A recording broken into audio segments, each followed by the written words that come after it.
Eu sou a professora Delcira e ministrarei no corrente semestre a disciplina Literatura Portuguesa 3.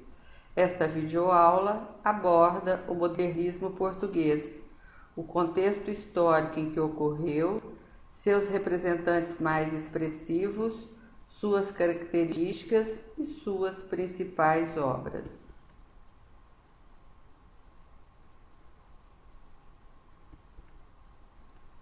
O modernismo português teve como marco inicial, em 1915, a publicação de Orfeu, a revista trimestral de literatura, que contava com a participação, entre outros, de Fernando Pessoa, Mário de Sá Carneiro, Almada Negreiros e do brasileiro Ronald de Carvalho.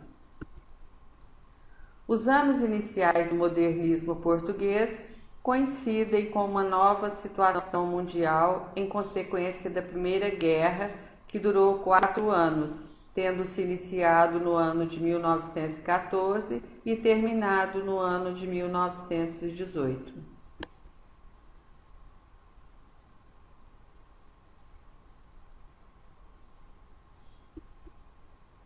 Também contribuíram com a nova situação a Revolução Russa no ano de 1917 e a afirmação dos Estados Unidos da América no cenário internacional.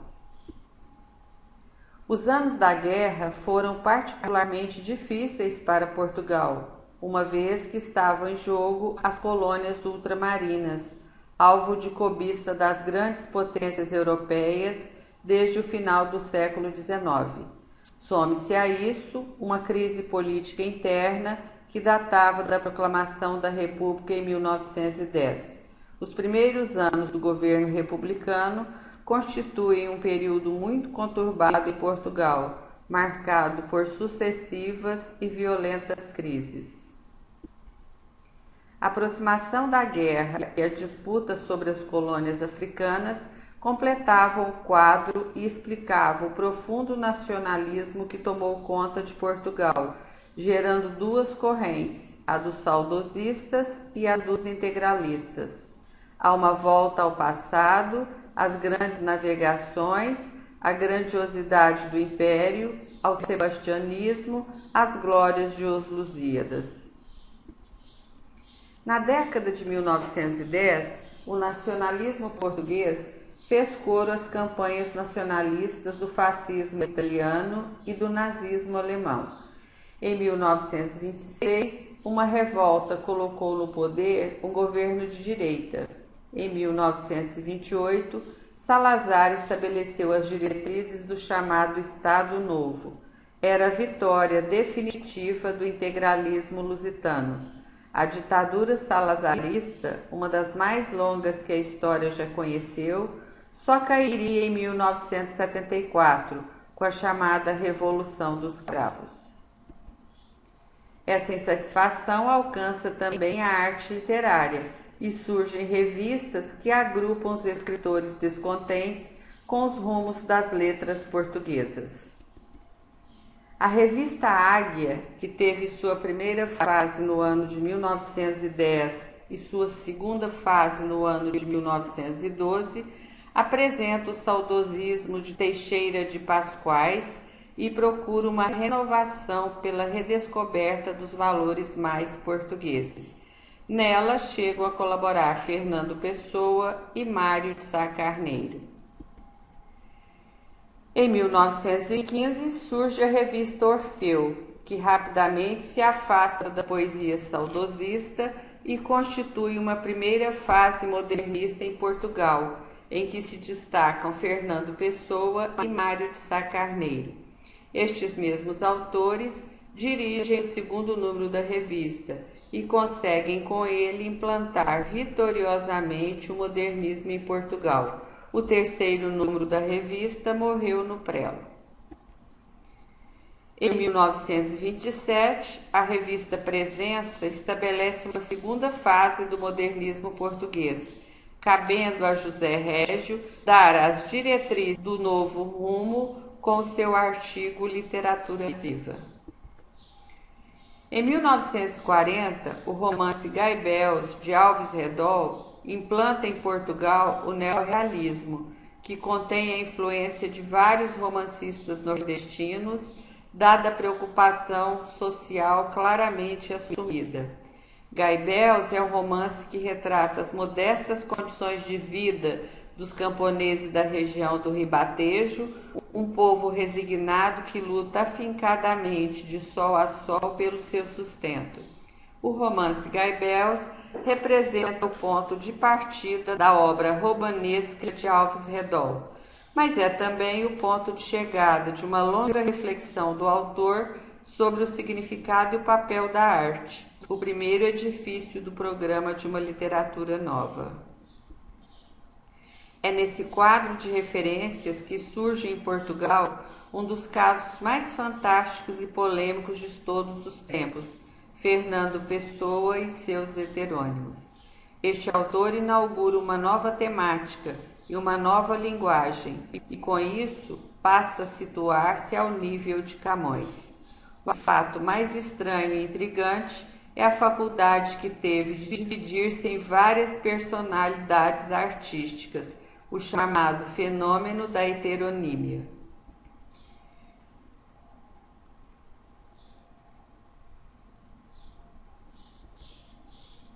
As palavras do próprio autor traduzem o fenômeno, um poeta que seja vários poetas. E a esses vários poetas, Fernando Pessoa deu uma biografia, caracteres físicos, traços de personalidade, formação cultural. Assim é que nasceram os poetas Alberto Caeiro, Ricardo Reis, Álvaro de Campos, os heterônimos. É importante não confundir pseudônimo com heterônimo. Pseudônimo é um nome falso, sob o qual alguém se oculta por uma circunstância qualquer. O heterônimo vai além, é um outro nome, uma outra personalidade, uma outra individualidade, diferente, portanto, do Criador. O próprio Fernando Pessoa assim se pronuncia sobre os heterônimos. A cada personalidade mais demorada que o autor destes livros conseguiu viver dentro de si, ele deu uma índole expressiva e fez dessa personalidade o autor com um livro ou livros, com as ideias, as emoções e a arte dos quais ele, o autor real, ou porventura aparente, porque não sabemos o que seja realidade, nada tem, salvo ter sido, no escrevê-las, o médium de figuras que ele próprio criou. Fernando Pessoa encara os heterônimos como indivíduos para além dele mesmo, chegando a dotá-los de biografia própria, conforme se pode ver na carta datada de 13 de janeiro de 1935, por ele enviada a seu amigo e crítico literário Adolfo Casais Monteiro. Nessa carta, o próprio Fernando Pessoa conta a origem dos heterônimos, bem como as características de cada um. A leitura dessa carta é fundamental para o entendimento do fenômeno.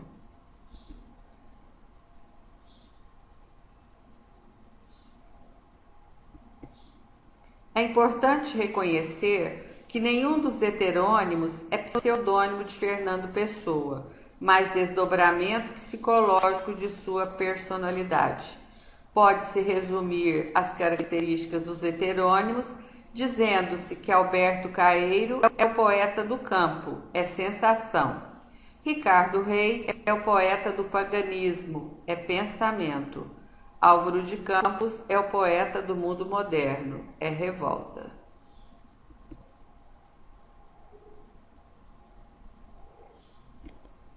Alberto Caeiro da Silva nasceu em Lisboa, em 16 de abril de 1889 e morreu em 1915 na mesma cidade, tuberculoso. Órfão de pai e mãe, viveu com uma tia no campo. Só teve instrução primária e, por isso mesmo, escrevia mal português. Esses traços biográficos ajustam-se perfeitamente à poesia de Caeiro e, principalmente, à sua visão de mundo. poeta que está em contato direto com a natureza. Sua lógica é a mesma da ordem natural. E ao lerem os meus versos, pensem que sou qualquer coisa natural. Para Caeiro, as coisas são como são. Por isso mesmo, seu mundo é o mundo do real sensível ou real objetivo. É tudo aquilo que existe e que se percebe através dos sentidos. Daí vem uma das principais características de Caeiro. Ele pensa com os sentidos, mas engana-se aquele que vê nessa postura de Caeiro ausência de reflexão. Pelo contrário, é apenas outra forma de pensar. O fragmento abaixo foi extraído do poema Sou um guardador de rebanhos, disponível para apreciação na Biblioteca da Disciplina. Nele podem ser percebidas as características singulares do heterônimo Alberto Caeiro.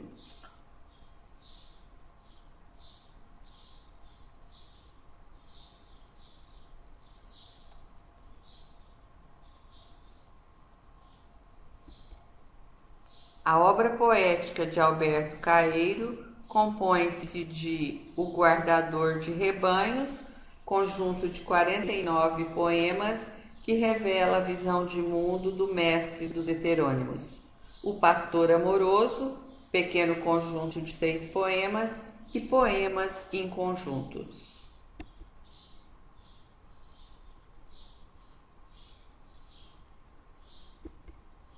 Ricardo Reis nasceu na cidade do Porto, em 19 de setembro de 1887. Estudou em colégio de jesuítas, formando-se em medicina. Politicamente, defendia a monarquia. Por não concordar com a República, autoexilou-se no Brasil. Era estudioso da cultura clássica, o que equivale a dizer de latim, grego, mitologia, etc. Esses traços biográficos explicam perfeitamente as inquietações que marcam a poesia de Ricardo Reis e que fazem dele um poeta de inspiração neoclássica, horaciano na constante preocupação de gozar o momento, o que leva ao carpe diem horaciano, já que a vida se resume a breves momentos. Evidentemente, a poesia de Ricardo Reis é também marcada pelo paganismo. O fragmento abaixo foi extraído do poema Nada nos falta porque nada somos, disponível para apreciação na Biblioteca da Disciplina. Nele podem ser percebidas as características singulares do heterônimo Ricardo Reis.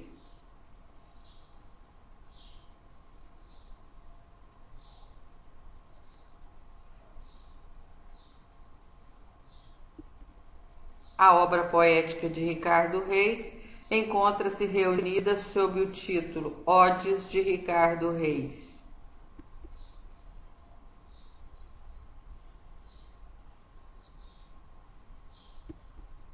Álvaro de Campos nasceu em Tavira, no extremo sul de Portugal, em 15 de outubro de 1890.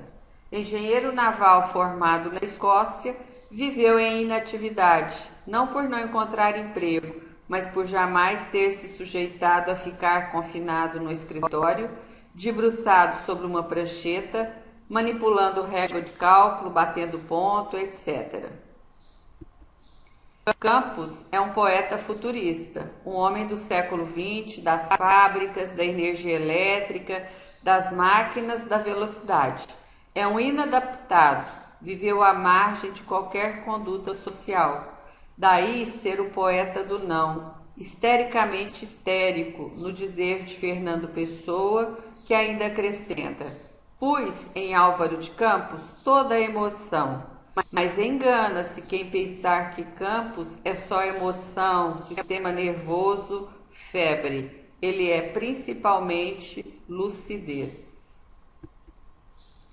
O fragmento abaixo foi extraído do poema Sou Lúcido, disponível para apreciação na Biblioteca da Disciplina. Nele podem ser percebidas as características singulares do heterônimo Álvaro de Campos.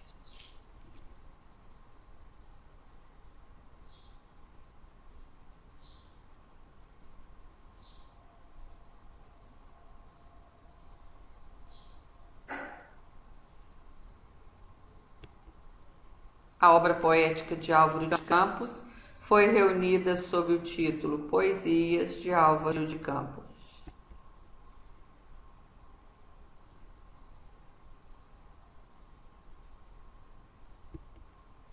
Fernando Antônio Nogueira Pessoa nasceu em Lisboa, em 13 de junho de 1888 e faleceu na mesma cidade, em 30 de novembro de 1935. Fernando Pessoa ocupou diversas profissões. Foi editor, astrólogo, publicitário, jornalista, empresário, crítico literário e crítico político. Sua produção poética inicial foi em língua inglesa. Mostrou muito pouco de sua obra em vida. A maioria das publicações foi póstuma. A poesia assinada por Fernando Pessoa ele mesmo, ou Fernando Pessoa ortônimo, escrita em língua portuguesa, deve ser dividida para fins didáticos em duas vertentes, lírica e saudosista nacionalista. A poesia lírica, reunida nos livros Cancioneiro e Quadras ao Gosto Popular, revela um poeta que retoma alguns temas, ritmos e formas tradicionais do lirismo português. Há poesias que apresentam uma reflexão sobre a própria arte poética e sobre o papel desempenhado pelo artista, ao lado de poesias que sondam o eu profundo. Pode-se afirmar que Fernando Pessoa, ele mesmo, pensa com a imaginação. Os fragmentos em seguida foram extraídos dos poemas Autopsicografia e Isto, disponíveis para apreciação na Biblioteca da Disciplina. Neles podem ser percebidas as características singulares de Fernando Pessoa ele mesmo ou Fernando Pessoa ortônimo.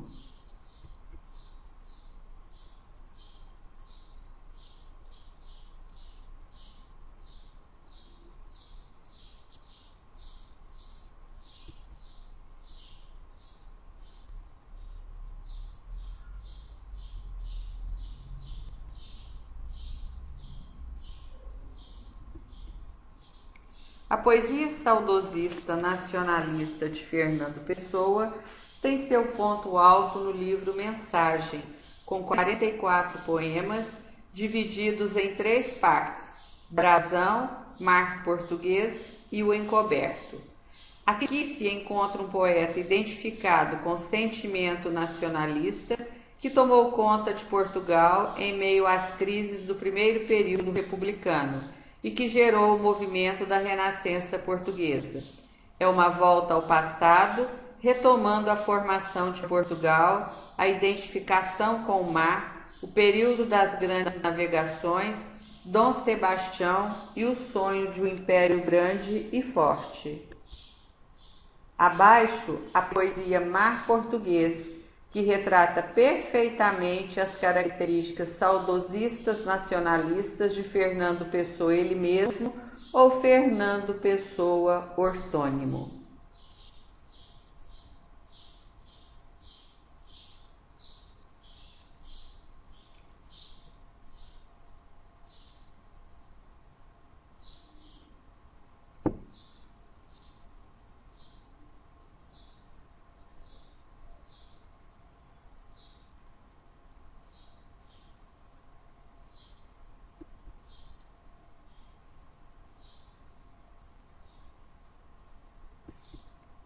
Para concluir, pode-se afirmar que a obra literária de Fernando Antônio Nogueira Pessoa é uma das mais intrigantes da literatura. Desde o final da década de 1940, quando o escritor foi descoberto pela crítica, são inúmeras as teses tentando explicar o fenômeno da heteronímia e os principais aspectos comuns ao conjunto da obra. De forma resumida, pode-se dizer que os heterônimos representam visões de mundo e diferentes personalidades poéticas. Tanto na poesia ortônima como na heterônima, constata-se a relatividade das coisas. Ao mesmo tempo, há uma busca daquilo que é absoluto, universal. o valor estético de toda a obra é indiscutível. Observa-se um aspecto curioso. Tanto Fernando Pessoa ele mesmo, como Alberto Caeiro, Álvaro de Campos, Ricardo Reis e mesmo alguns outros semi-heterônimos poderiam perfeitamente formar peças de um grande quebra-cabeças chamado Portugal. Se não vejamos, as descrições físicas lembram os vários tipos humanos de Portugal. A formação cultural de cada um, idem. As posturas ideológicas também. Temos assim o homem do campo, o técnico da sociedade urbana industrializada, o monarquista exilado, o nacionalista místico. Há um semi-heterônimo, de nome Bernardo Soares, que é burguês e trabalha como guarda-livros em Lisboa. Há outro, o Barão de Teife, que é um fidalgo intelectual. São de Fernando Pessoa as seguintes palavras, que é quem mais sabe sobre isso. Sendo nós portugueses, convém saber o que é que somos. O bom português é várias pessoas. Nunca me sinto tão portuguesmente eu, como quando me sinto diferente de mim. Alberto Caeiro, Ricardo Reis, Álvaro de Campos, Fernando Pessoa e quantos mais haja havidos ou por haver. E uma observação final. A última palavra é sempre a do poeta. Sentir, sinta quem lê.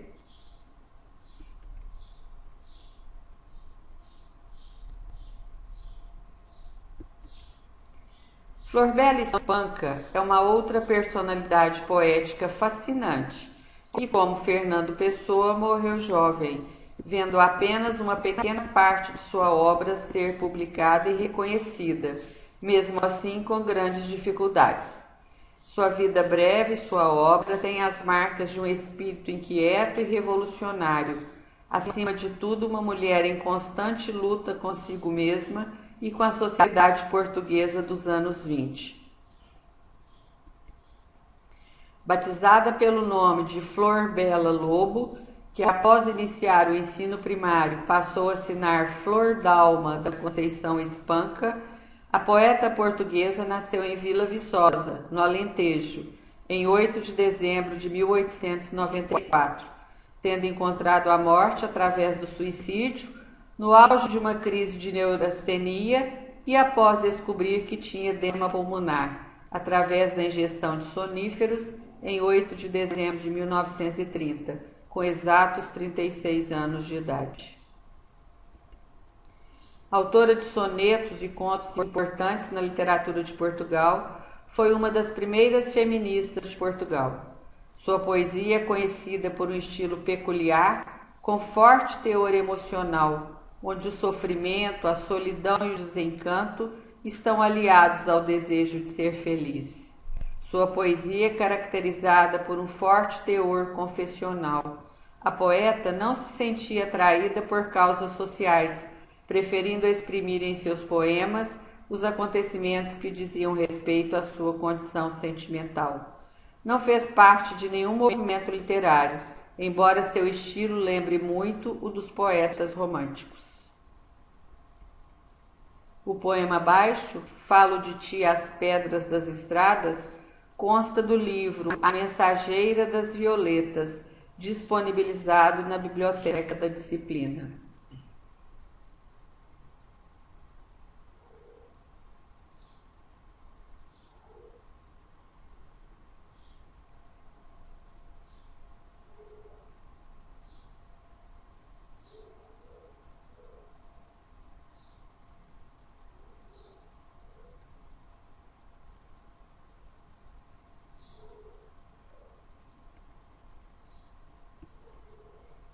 Abaixo, em ordem cronológica, as obras escritas por Florbela na sua primeira edição. Posteriormente, as suas obras foram reeditadas sob diversas perspectivas, ora reunindo toda a sua obra poética, ora reunindo apenas os sonetos, ora incluindo apenas os diversos contos que escreveu.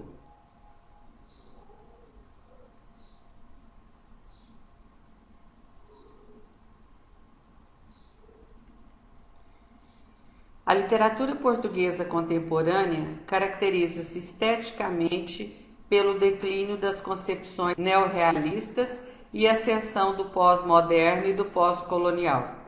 Em termos de contextualização histórica, pode-se dividir a literatura contemporânea em duas vertentes.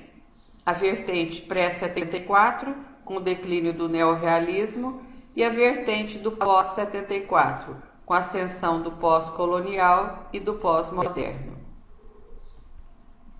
Essa divisão cronológica se reflete na produção literária portuguesa contemporânea.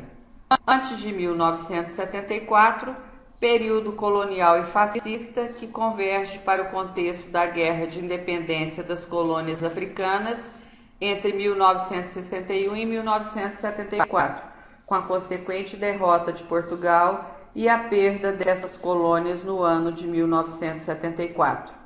No ano de 1974, ocorre a Revolução dos Cravos, em 25 de abril de 74, que pôs fim a 41 anos de regime fascista em Portugal e a Guerra Colonial na África, a qual já durava havia 12 anos. Após 74, inicia-se a avaliação das perdas econômicas, sociais e políticas acumuladas nos 41 anos de salazarismo e reconstrução da sociedade portuguesa enfraquecida pela guerra e atônita diante do fim do Império Colonial. A partir dos anos 50 do século XX, houve o declínio do neorrealismo, mas os escritores ainda mantiveram algumas preocupações neorrealistas, pois, de fato, a realidade fascista ainda se impunha. No entanto, os escritores intelectuais em geral foram agregando as influências do existencialismo, que se verifica fundamentalmente na reflexão sobre a questão da alienação versus liberdade, mas sempre num plano individual relacionado ao que, no meio social, influencia sobre a pessoa para esta alienar-se ou tornar-se livre. Assim, não mais é o grupo social o foco da questão, mas o indivíduo e suas relações pessoais e sociais, pensando justamente no sentido da liberdade. Os protagonistas das obras de cunho existencialista são geralmente pessoas que se destacam pela sua individualidade, sua diferença em relação ao meio social. Elas problematizam as relações tradicionais, o ambiente em que elas ocorrem e que as mantém, a mentalidade coletiva que as oprime e o caráter fundamental da memória e da reflexão moral para que as questões existenciais sejam resolvidas. As principais obras de literatura portuguesa ligadas a essa temática existencialista são Aparição, de Virgílio Ferreira, Bolor, de Augusto Abeleira, O Delfim, de José Cardoso Pires.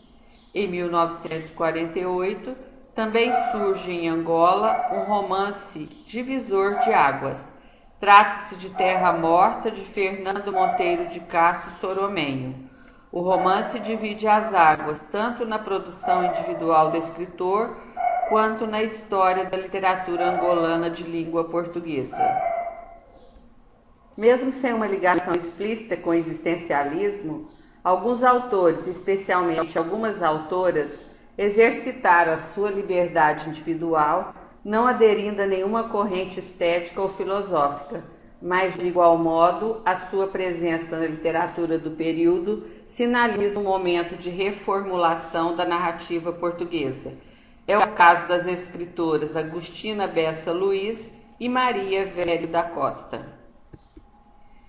Na literatura contemporânea de língua portuguesa, compreendendo a literatura portuguesa e as literaturas africanas de língua portuguesa, tornadas autônomas a partir do fim do colonialismo, a guerra de independência colonial e suas consequências tem sido um tema particularmente relevante, sendo que em torno de 300 obras, tanto em Portugal como na África, tratam do evento, seja como tema principal ou como tema subordinado.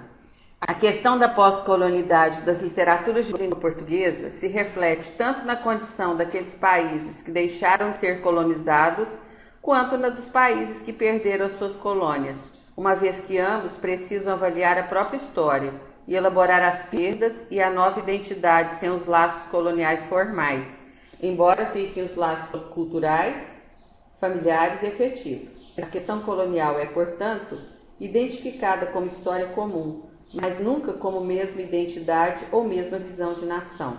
A ideia de nação pós-colonial pode ser muito diversa e ter outros valores em sua constituição, diferentes dos valores oriundos do nacionalismo colonial.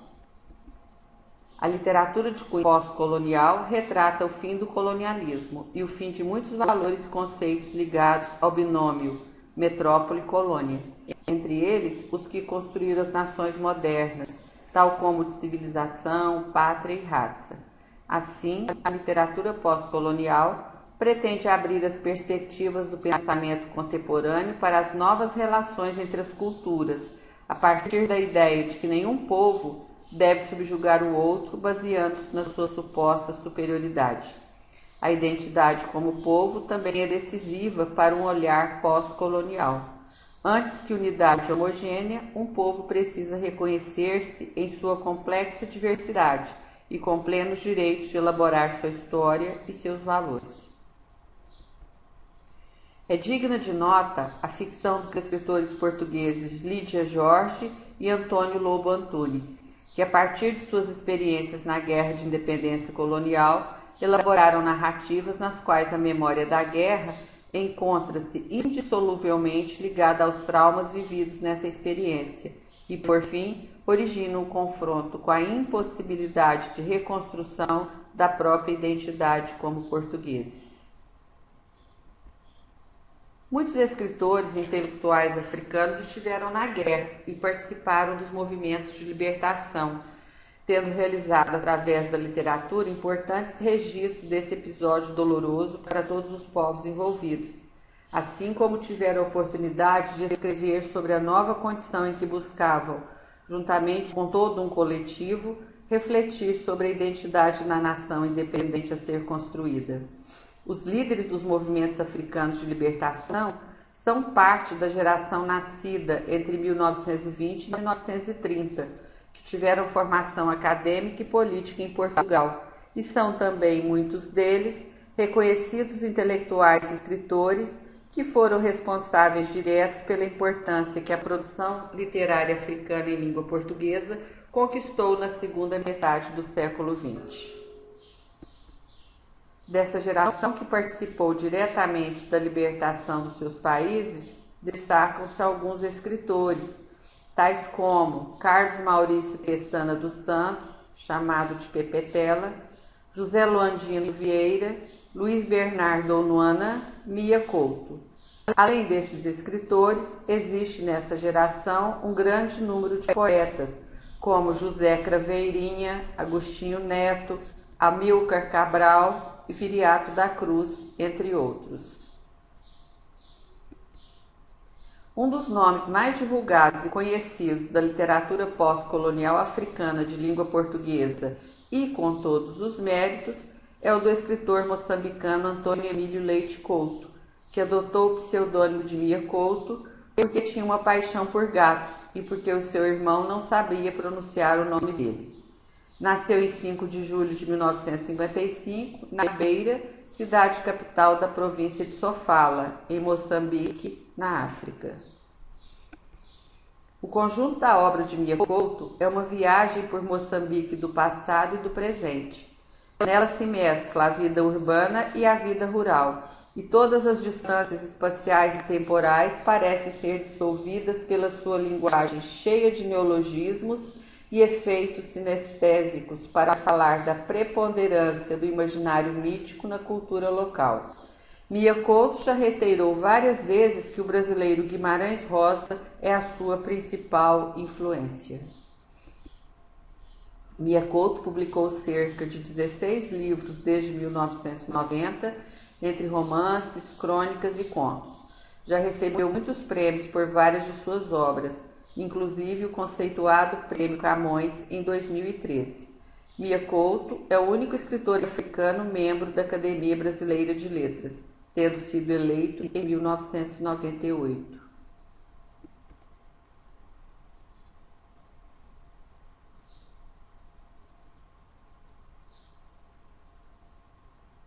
As obras de Mia Couto, algumas delas, se encontram disponíveis na biblioteca da disciplina. Não deixe de lê-las.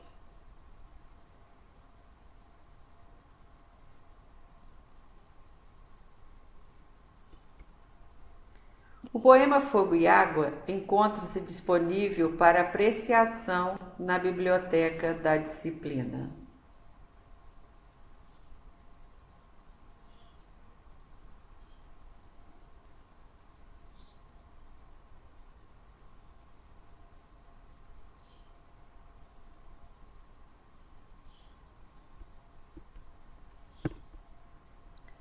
José de Souza Saramago é um premiado escritor português, nascido na aldeia de Azinhaga, província do Ribatejo, em Portugal, em 16 de novembro de 1922. Faleceu em 18 de junho de 2010, na Espanha. Saramago exerceu atividades como operário e jornalista. Sua preocupação social, porém, o coloca como militante político que, além de ter sido filiado ao Partido Comunista Português, é um lúcido e crítico observador da condição humana. A carreira de Saramago foi acompanhada de diversas polêmicas. As suas opiniões pessoais sobre religião ou sobre a luta internacional contra o terrorismo são muito discutidas e algumas resultam mesmo em acusações de diversos quadrantes. Saramago teve uma trajetória vertiginosa na literatura. De formação simples, começou a escrever aos 22 anos. Entre as premiações destacam-se o Prêmio Camões e o Nobel de Literatura, o primeiro concedido a um escritor de língua portuguesa. José Saramago possui muitas obras que o situam na vertente da estética pós-moderna por suas características de metaficção historiográfica que problematizam a história portuguesa, a relação entre o mundo e a linguagem e o próprio ato de escrever. Na escrita de Saramago, a história portuguesa é sempre uma questão a ser reformulada à luz de uma visão muito particular e a partir da própria história dos personagens, o que modifica a narrativa histórica e altera a verdade estabelecida pelo discurso historiográfico. Desse modo, Saramago rompe com a ideia de historiografia, discurso histórico, como uma grande narrativa portadora de uma verdade única e válida para todos. A forma como Saramago elabora a linguagem é bastante peculiar. Ele utiliza parágrafos sem pontuação formal de vírgula ou ponto. Tampouco utiliza discurso direto acrescido de sinais de 2 pontos e travessão.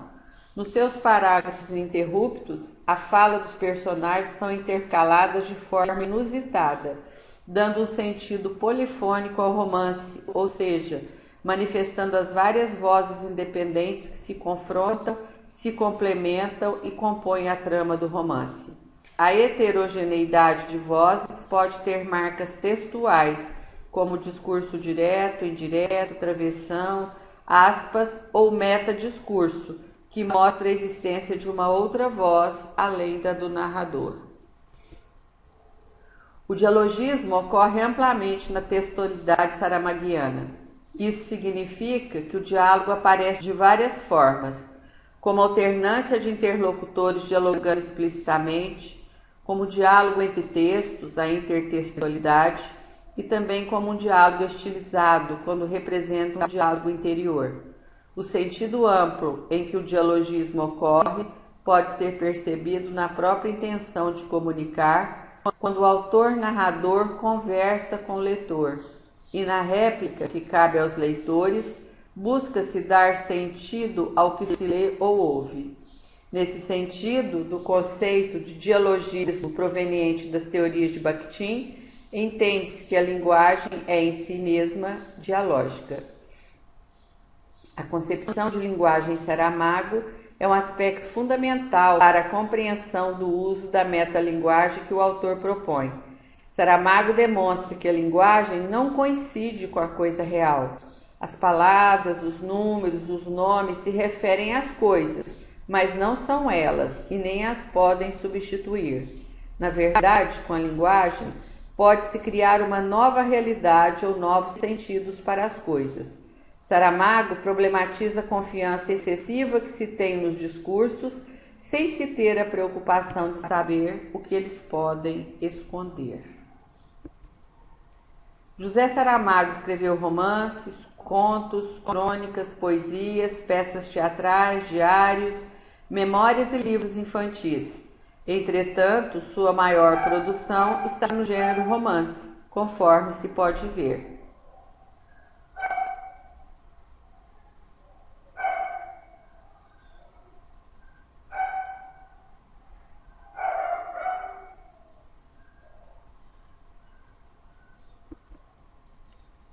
Ao falecer, em junho de 2010, José Saramago havia deixado um último projeto inconcluso em seu computador, sob o título Alabardas, Alabardas, Espingardas, Espingardas. Este livro já foi publicado. Vocês poderão aprofundar os seus conhecimentos estudando pela bibliografia oficial da disciplina, que se encontra indicada na plataforma virtual, no item Conheça professores, tutores e plano de ensino.